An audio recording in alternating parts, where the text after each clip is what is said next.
Buenos días, queridos amigos, estimados hermanos. Les extendemos a todos una cordial bienvenida a su programa, La Voz del Espíritu de Profecía. Y bueno, nos sentimos contentos también de estar nuevamente participando con ustedes juntamente en este programa. Les queremos también desear un feliz sábado. Estamos,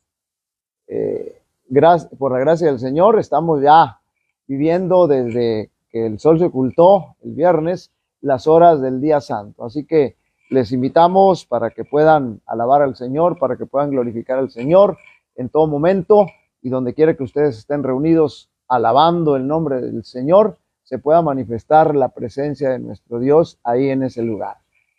Bueno, pues vamos a invitarles para que inclinemos el rostro, vamos a orar al Señor para que nos tome en sus manos para estudiar su palabra.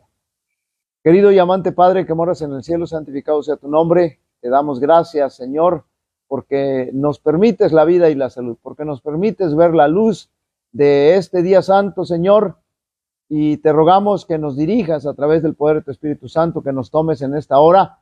Vamos a estudiar, Señor, la luz que nos has dejado. Te rogamos que nos dirijas con el poder de tu Espíritu Santo y que pueda ser clara a nuestra mente, Señor, este mensaje, y que podamos abrir el corazón a Cristo Jesús. Bendice tu iglesia a doquiera se encuentre, Señor, adorando y alabando tu santo nombre durante toda la luz de este día, Señor, de este día santo, séptimo día, sábado, y que lo guardamos, lo obedecemos de acuerdo al mandamiento que has dejado, el cuarto mandamiento. Señor, tómanos en tus manos, te lo pedimos en el nombre de Jesús. Amén.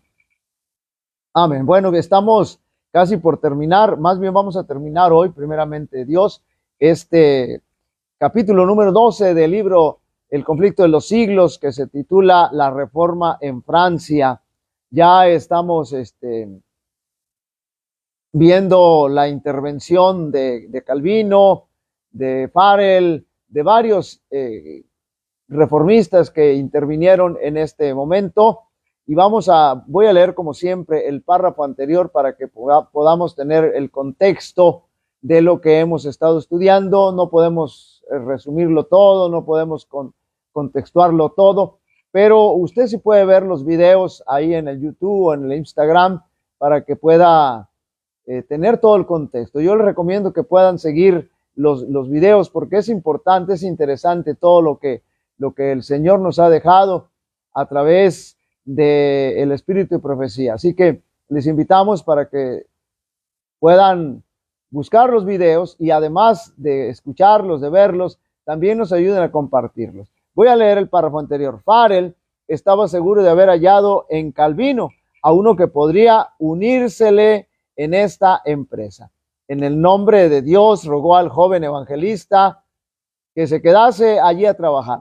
Calvino retrocedió alarmado, era tímido y amigo de la paz, y quería evitar el trato del espíritu atrevido, independiente y hasta violento de los ginebrinos. Por otra parte, su poca salud y su afición al estudio le inclinaban al retraimiento, creyendo que con su pluma podría servir mejor a la causa de la reforma. Deseaba encontrar un sitio tranquilo donde dedicarse al estudio, y desde allí, por medio de la prensa, instruir y edificar a las iglesias. Pero la solemne amonestación de Farel le pareció un llamamiento del cielo y no se atrevió a oponerse a él. Le pareció, según dijo, como si la mano de Dios se hubiera extendido desde el cielo y le sujetase para detenerle precisamente en aquel lugar que con tanta impaciencia quería dejar. Así que Calvino ahora se siente tocado por el Señor, se siente que debe aceptar el llamado. Recuerden que Calvino era una persona tranquila, sumamente tranquila, y entonces él deseaba mantenerse solamente escribiendo, ayudando en la iglesia a través de su intelecto, a través de su producción literaria. Y sin embargo, en esa ocasión él sintió el deseo de aceptar la invitación. Ahora vamos a entrar al nuevo material y vamos a terminar con el capítulo número 12. La causa protestante se veía entonces rodeada de grandes peligros. Siempre estuvo atacada por el enemigo. Los anatemas del Papa tronaban contra Ginebra y poderosas naciones amenazaban destruirla. ¿Cómo iba tan pequeña ciudad a resistir la poderosa jerarquía que tan a menudo había sometido a reyes y emperadores? ¿Cómo podría vencer los ejércitos de los grandes capitanes del siglo? En toda la cristiandad se veía amenazado el protestantismo por formidables enemigos. Pasados los primeros triunfos de la Reforma, Roma reunió nuevas fuerzas con la esperanza de acabar con ella. Entonces fue cuando nació la orden, note bien, de los jesuitas, que iba a ser más cruel, note bien, el menos escrupuloso y el más formidable de todos los campeones del papado. Era terrible esta secta de los jesuitas. Libres de todo lazo terrenal y de todo interés humano, insensibles a la voz del afecto natural, sordos a los argumentos de la razón y a la voz de la conciencia, no reconocían los miembros más ley ni más sujeción que la de su orden, y no tenían más preocupación que la de extender su poderío. El Evangelio de Cristo había capacitado a los adherentes para arrostrar los peligros y soportar los padecimientos sin desmayar por el frío, el hambre, el trabajo, la miseria, y para sostener con denuedo el estandarte de la verdad frente al potro, al calabozo y a la hoguera. El potro era un instrumento de tortura donde sometían a los protestantes. El calabozo, bueno, la cárcel, y la hoguera, ya bastante conocida.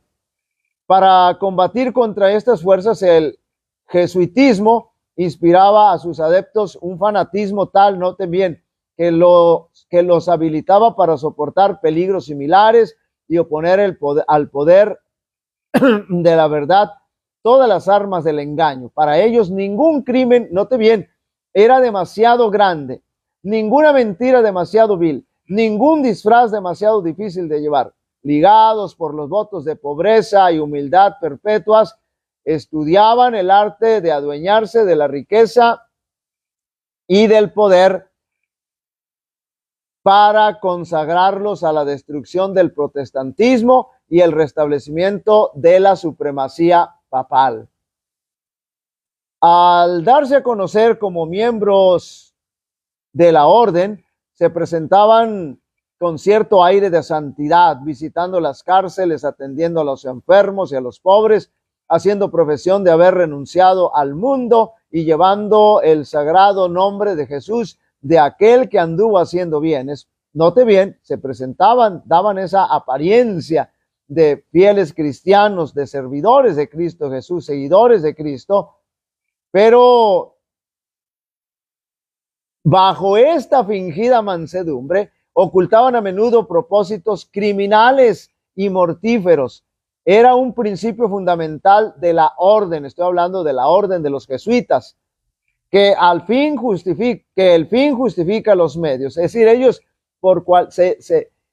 ellos creían que se debían valer de cualquier medio y que eso los iba a justificar, porque ellos lo que estaban haciendo, ellos decían que estaba bien. Entonces, era un principio fundamental de la orden de los jesuitas, que el fin justifica los medios. Según dicho propio, la mentira, el robo, el perjurio, el asesinato, no solo eran perdonables, sino dignos de ser recomendados, siempre que vieran los intereses de la iglesia. Y si se podían valer de todas esas cuestiones, de todos esos males, como dijimos, la mentira, el robo, el perjurio, el asesinato, se podían valer para poder lograr sus objetivos, para poder defender los intereses de la iglesia. Con muy diversos disfraces se introducían los jesuitas en los puestos del Estado, elevándose hasta la categoría de consejeros de los reyes y dirigiendo la política de las naciones. Se hacían criados para convertirse en espías de sus señores. establecían colegios para los hijos de los príncipes y nobles y escuelas para los del pueblo, y los hijos de padres protestantes eran inducidos a observar los ritos romanistas. Note bien todas las estrategias que utilizaban para poder infiltrarse. Toda la pompa exterior desplegada en el culto de la Iglesia de Roma y se aplicaba a confundir la mente y ofuscar y embaucar la imaginación para que los hijos traicionaran a aquella libertad por la cual sus padres habían trabajado y derramado su sangre.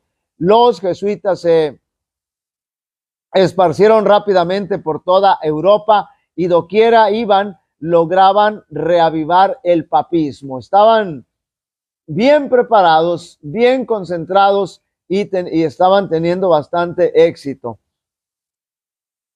Para otorgarles más poder se expidió una bula, una carta que restablecía la Inquisición. La Inquisición, no te viene a decir el permiso que tenían de poder matar, de poder ir en contra de los que ellos llamaban herejes.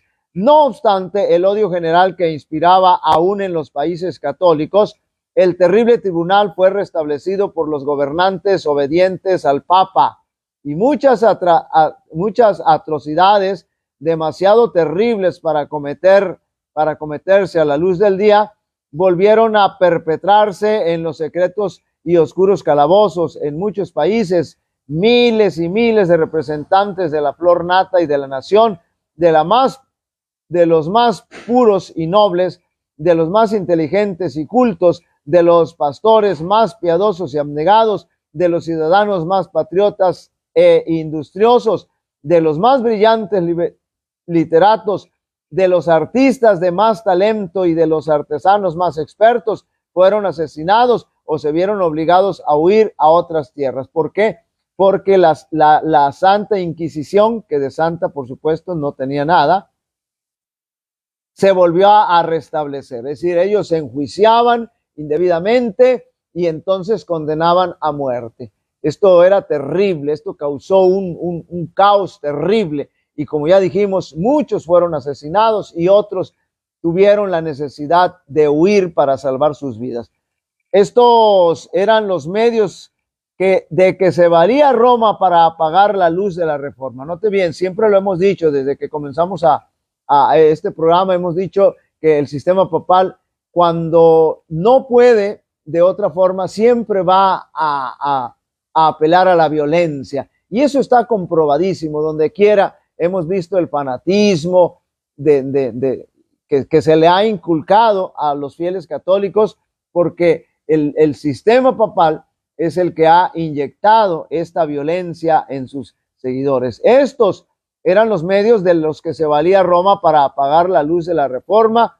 Note bien, para privar de la Biblia a los hombres y restaurar la ignorancia y la superstición en la Edad Media. Lo que menos querían ellos es que la gente conociera la Escritura, leyera la Escritura, porque ahí está la verdad. Debido a la bendición de Dios y al esfuerzo de aquellos nobles hombres que él había suscitado para suceder a Lutero, el protestantismo no fue vencido. Pese a todo lo que hacía el sistema papal, a toda la violencia, a toda la estrategia, a toda la malicia, el protestantismo luterano no fue vencido. Esto no se debió al favor ni a las armas de los príncipes. Los países más pequeños, las naciones más humildes e insignificantes, fueron sus baluartes. La pequeña Ginebra, a la que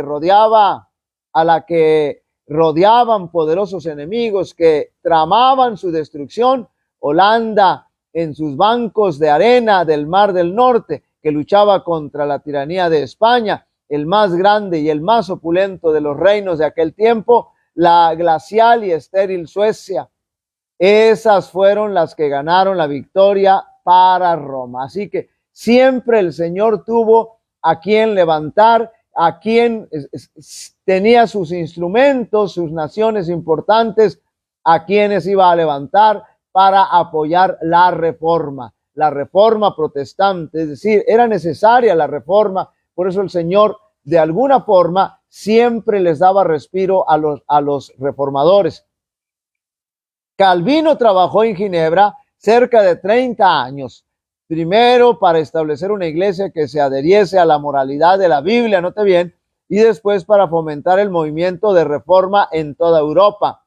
Su carrera como caudillo público no fue inmaculada, ni sus doctrinas estuvieron exentas de error, pero así y todo fue el instrumento que sirvió para dar a conocer verdades especialmente importantes en su época y para mantener los principios del protestantismo, defendiéndolos contra la ola creciente del papismo,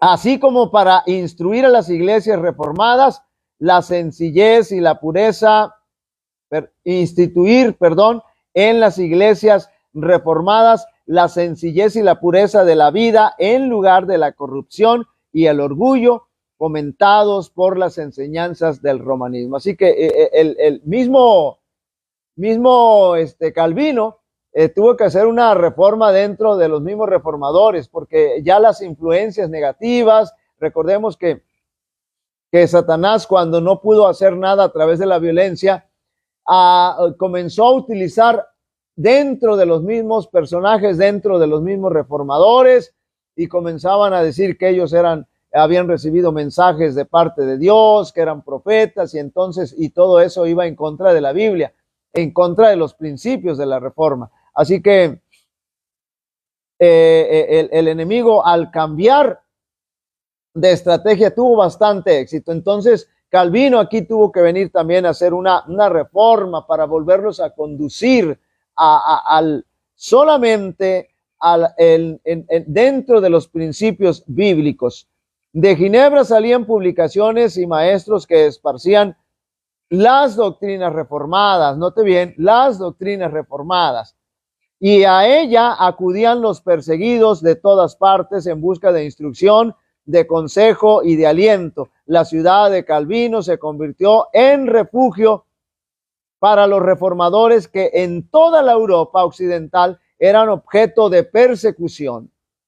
Huyendo de las tremendas tempestades que siguieron desencadenándose por varios siglos, los fugitivos llegaban a las puertas de Ginebra, desfallecientes de hambre, heridos, expulsados de sus hogares, separados de los suyos, eran recibidos con amor y se les cuidaba con ternura. Y hallando allí un hogar, eran una bendición para aquella su ciudad adoptiva, pero por su talento, su sabiduría y su piedad. Muchos de los que se refugiaron allí regresaron a sus propias tierras para combatir la tiranía de Roma. Knox, el valiente reformador de Escocia, no pocos de los puritanos ingleses, los protestantes de Holanda y de España y de los hugonotes de Francia, llevaron de Ginebra la antorcha de la verdad con que desvanecer las tinieblas de sus propios países. Y aquí, nuevamente, la reforma comienza a tomar fuerza, comienza a resurgir, porque el propósito del Señor era que la verdad se estableciera, que las falsas doctrinas que estaba enseñando el sistema papal llegaran a revelarse, a descubrirse que era falsedad a través del estudio de la Biblia. Bueno, ahí nosotros estuvimos estudiando durante varios sábados la reforma en Francia. Vamos ahora al capítulo 13, el despertar de España. Vamos, así se titula el capítulo 13. Vamos a ver entonces ahora cómo se van dando las cosas de la reforma acá en este otro lado. Los comienzos del siglo XVI coinciden con el periodo heroico de la historia de España, el periodo de la victoria final sobre los moros y de la romántica conquista de un nuevo mundo, periodo en el que el entusiasmo religioso y militar elevó el carácter nacional de un modo extraordinario.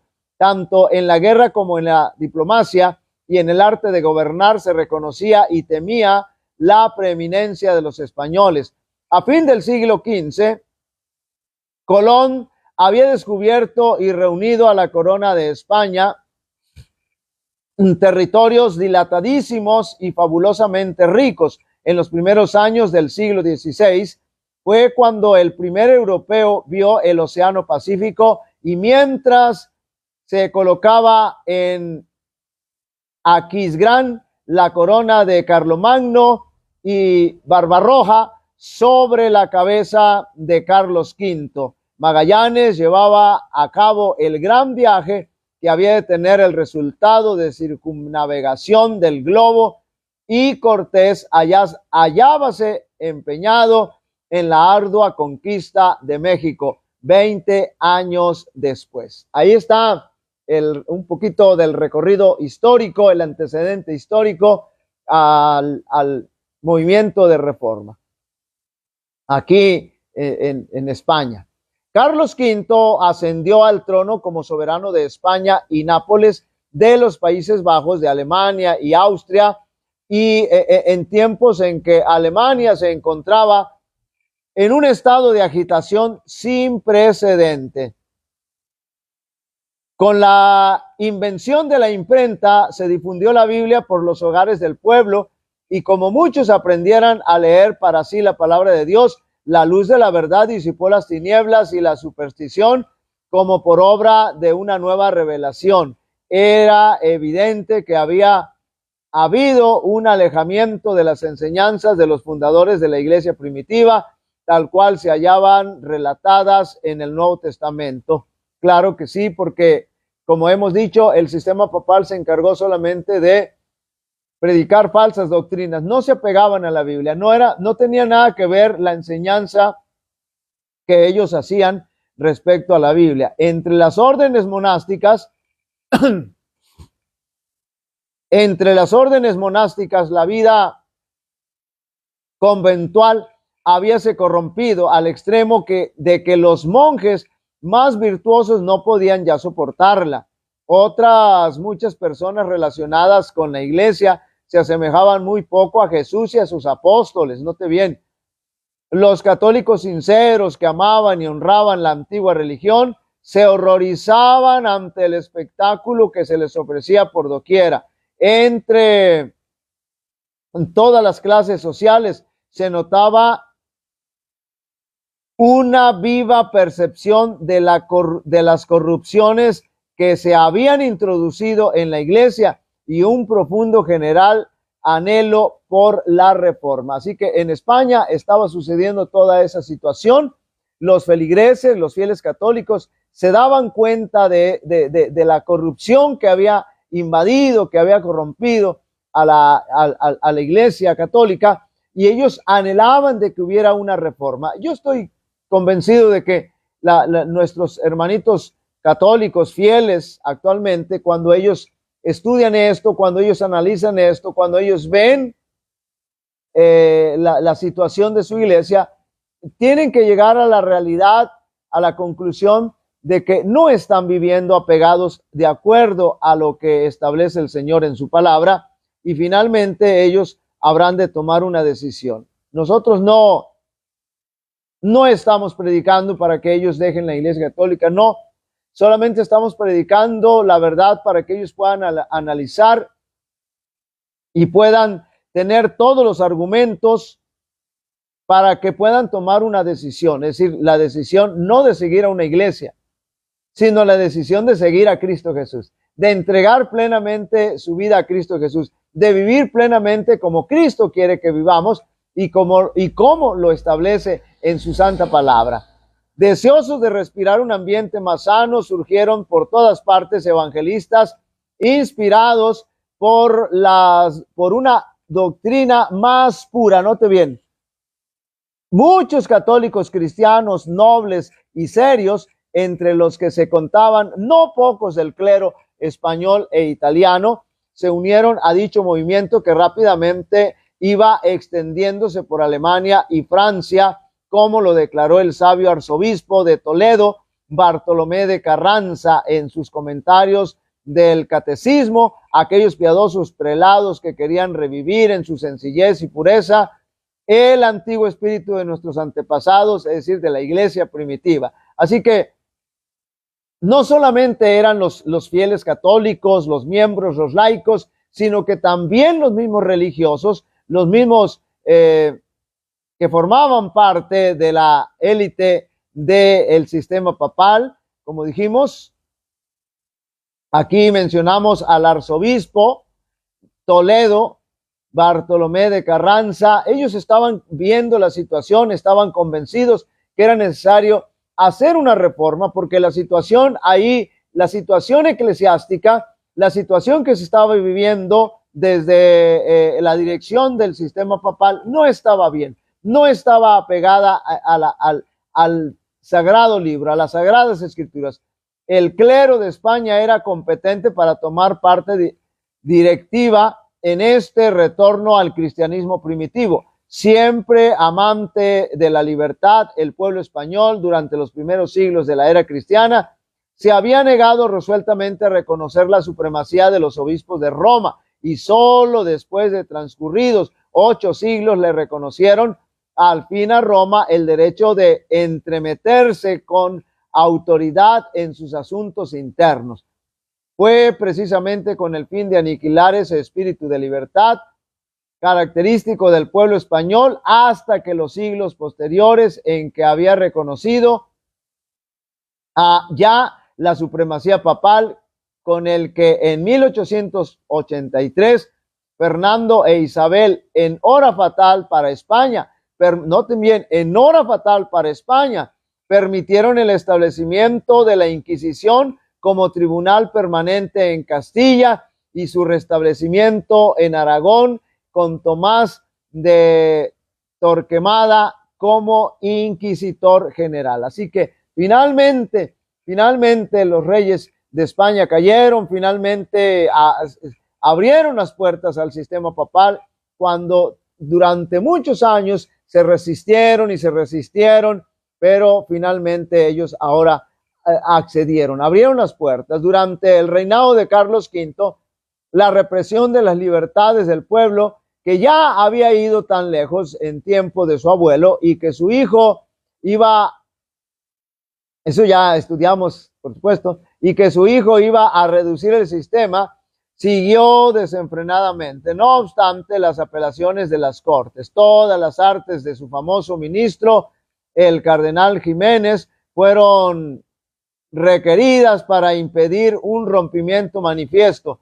Al principio del reinado del monarca, 1520, las ciudades de Castilla se vieron impulsadas a sublevarse para conservar sus antiguas libertades. Note bien, solo a duras penas logró sofocarse la insurrección en el año de 1521. Es decir, en 1520 se sublevan las ciudades porque estaban viendo que se les estaban quitando sus libertades, estaban atentando en contra de la libertad de conciencia. Sin embargo, fueron aquietadas ya en 1521.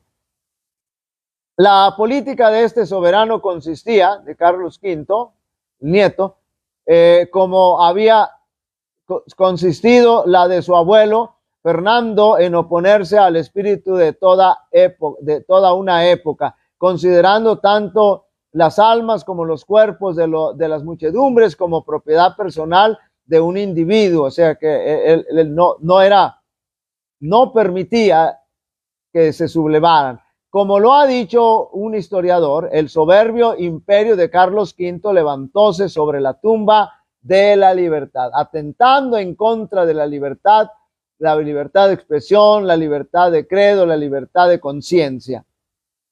A pesar de tan extraordinarios esfuerzos para despojar a los hombres de sus libertades civiles, note bien, y religiosas, y hasta de las de pensamiento, el ardor del entusiasmo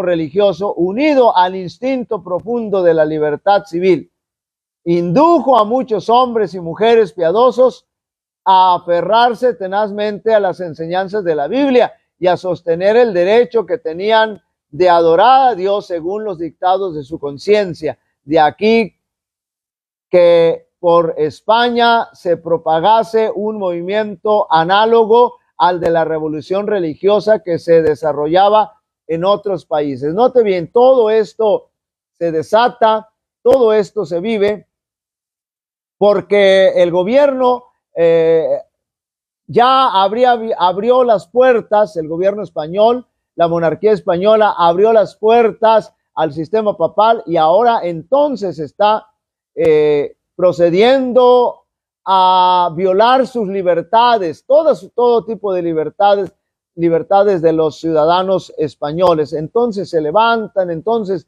hay una terrible situación caótica, no solamente en España, sino también en otros países.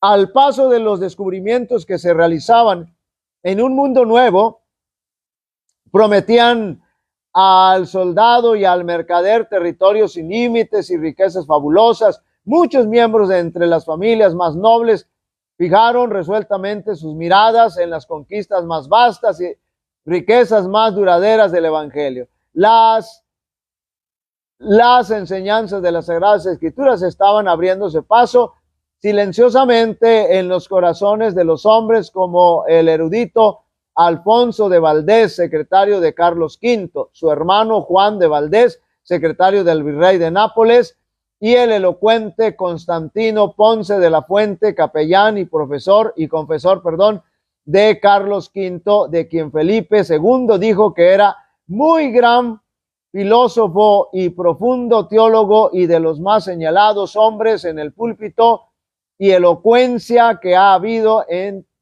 de tiempos acá.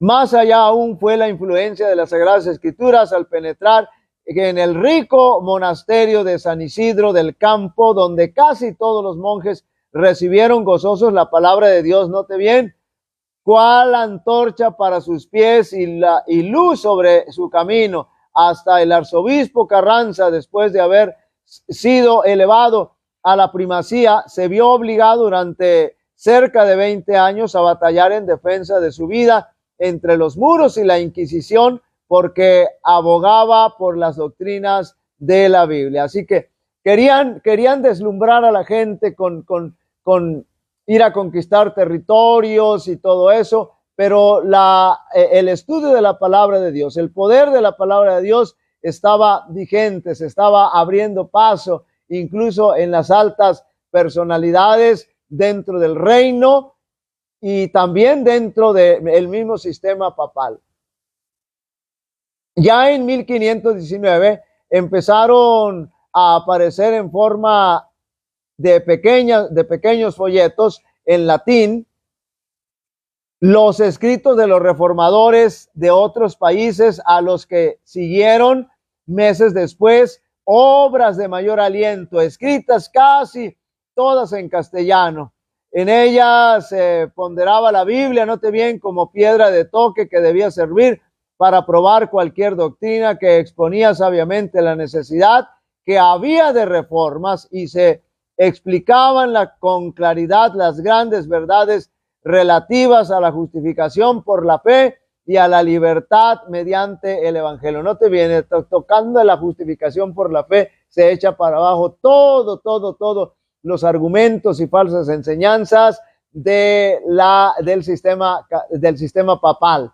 Y también se apelaba respecto a la libertad del Evangelio. El Señor vino a darnos libertad y no se podía estar atentando en contra de eso. Vamos a ir terminando esta parte.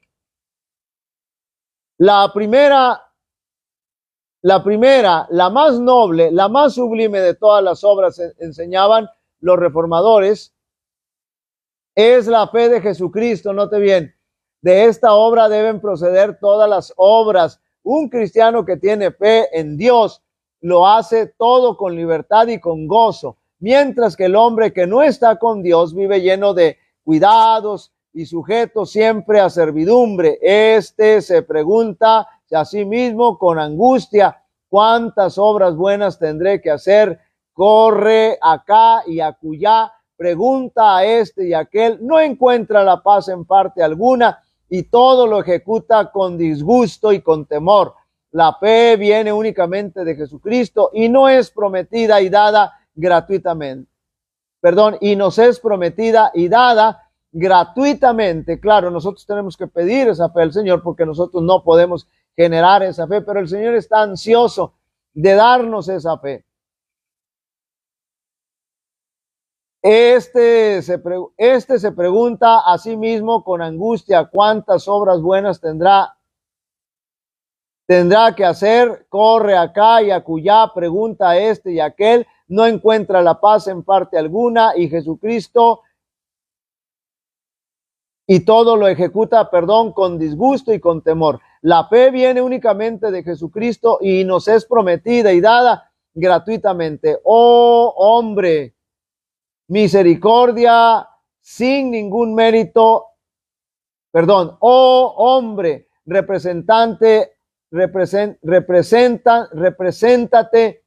a Cristo y considera cómo Dios te muestra que Él es misericordia, sin ningún mérito de tu parte. Saca de esta imagen de su gracia la fe y la certidumbre de que todos tus pecados te están perdonados. Esto no lo pueden producir las obras. Note bien cómo está clara la justificación por la fe.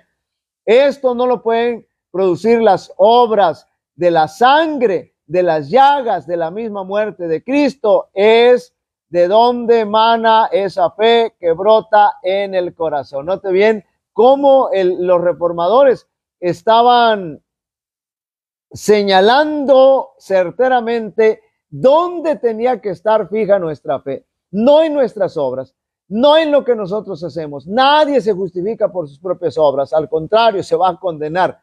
Solamente en las obras de Cristo Jesús, es decir, nuestra fe tiene que surgir mediante lo que Cristo hizo a nuestro favor, es decir, el sacrificio de Cristo Jesús. Bueno, vamos a dejarle hasta aquí. El próximo sábado, si Dios nos presta vida y salud y todo va bien, vamos a continuar. Recuerden, les invitamos para que nos ayuden a compartir estos mensajes y podamos alcanzar a aquellas almas que todavía viven en tinieblas. Vamos a inclinar el rostro y vamos a orar. Bendito Padre que moras en el cielo, santificado sea tu nombre. Te damos gracias, Señor, por permitirnos invocar tu nombre aun cuando somos pecadores. Te damos gracias, Señor, porque nos alumbras con la luz de tu palabra, con el mensaje maravilloso, Señor, que abre nuestras mentes, nuestros corazones, que ilumina nuestro camino, Señor. Y te rogamos que nos sigas dirigiendo con el poder de tu Espíritu Santo. Que podamos mantenernos, Señor, fieles a tus principios, fieles a tus enseñanzas, Señor, que has dejado exclusivamente en tu palabra para que podamos vivir de acuerdo a tu divina voluntad. Bendice a tu iglesia, Señor, adventista del séptimo día. Bendice, Señor, a los demás credos religiosos. Ahí, Señor, tienes hijos fieles tuyos, pero que no han conocido la verdad. Te rogamos que la verdad pueda llegar a sus corazones y ellos, Señor, se sientan impresionados y puedan permitir abrir realmente y verdaderamente el corazón a Cristo Jesús con la verdad. Verdaderamente con la verdad, Señor. Te rogamos que nos sigas acompañando en este sábado, que nos guardes, nos bendigas, nos dirijas y que podamos gozarnos en tu santo nombre. Perdona nuestras faltas, somos terriblemente pecadores, pero ayúdanos, Señor, a que el Espíritu Santo siga haciendo esa obra de santificación, es decir, de transformación hasta llegar a la estatura de Cristo Jesús. Te lo rogamos, te lo agradecemos todo en el nombre de Jesús. Amén. Amén. Muy bien, queridos amigos, estimados hermanos, que el Señor les bendiga, que pasen un feliz sábado y primeramente el Señor, nos vemos aquí el próximo sábado.